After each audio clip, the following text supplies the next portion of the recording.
Forget everything you thought you knew about who runs America. In the late 19th century, it wasn't presidents or Congress. It was families, dynasties built on oil, steel, railroads, and finance, who bought politicians, controlled the press, and reshaped the country to serve themselves. To the public, this was a golden age of progress. To the insiders, it was an empire of money. We call it the Gilded Age, a term Mark Twain coined to describe something covered in glitter but rotten underneath. The Civil War was over. Cities boomed, and fortunes multiplied at a pace the world had never seen. But this gilding hid deep cracks. Inequality was staggering, corruption was open, and a new oligarchy emerged. Rockefeller, Carnegie, Vanderbilt, Morgan, and Astor. These weren't just businessmen. They were empire builders. John D. Rockefeller's Standard Oil controlled 90% of U.S. oil. Andrew Carnegie transformed steel into the backbone of industry, violently crushing unions. Cornelius Vanderbilt, king of railroads, declared with arrogance, "The public be damned." And J.P. Morgan didn't just finance industries. He bailed out the U.S. government itself. Together, they didn't just get rich.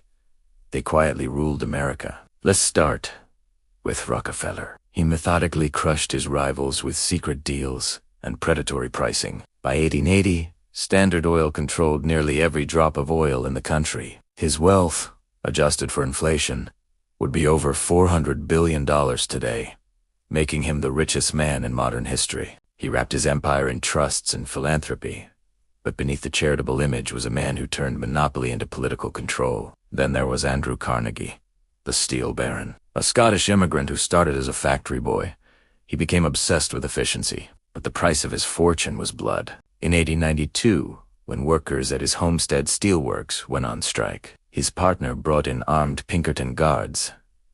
Men were killed, and the militia crushed the workers. The message was clear: profits came before lives. Later, Carnegie gave away his wealth to build libraries and universities, becoming the philanthropist.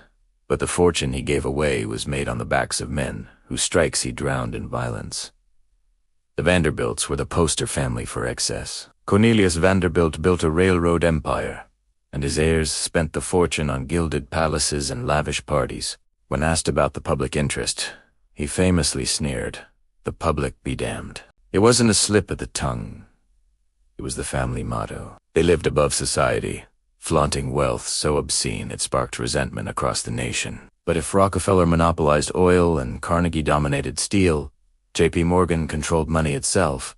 He was the banker of bankers. In 1907, during a financial panic, Morgan summoned the country's top bankers to his library, locked the doors, and forced them to agree on a rescue plan. Private finance, saving the public system on his terms. He wasn't elected, but he had more influence over the economy than the president. Finally, the Astors, the landlords of New York. They turned real estate into dynastic wealth. Their story, however, collided with history in 1912, when John Jacob Astor IV, one of the richest men in the world, boarded the Titanic. The unsinkable ship, the pinnacle of Gilded Age luxury, went down, and Astor went with it. The image of the world's wealthiest man sinking with the unsinkable ship became a metaphor for the hubris of an era. Luxurious on the surface, but fragile underneath. So what became of these families? The Rockefellers endured. Standard Oil was broken up, but its fragments, Exxon, Chevron, still dominate. The family name shifted from monopoly to philanthropy, turning wealth into soft power that still shapes policy today. Carnegie's wealth passed out, not down, into libraries and institutions.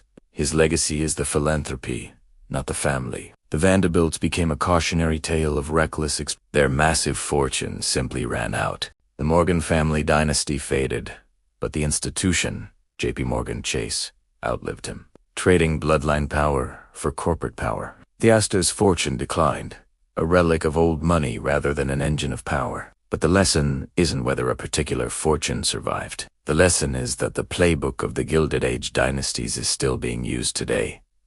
Rockefeller's monopoly echoed in today's tech giants.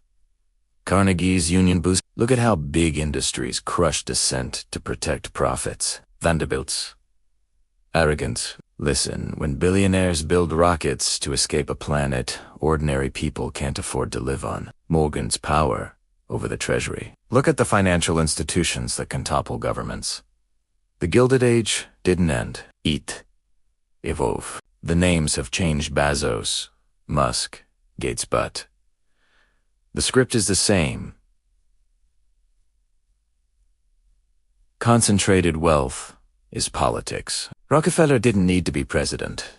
His monopoly made him more powerful. Morgan didn't need to hold office.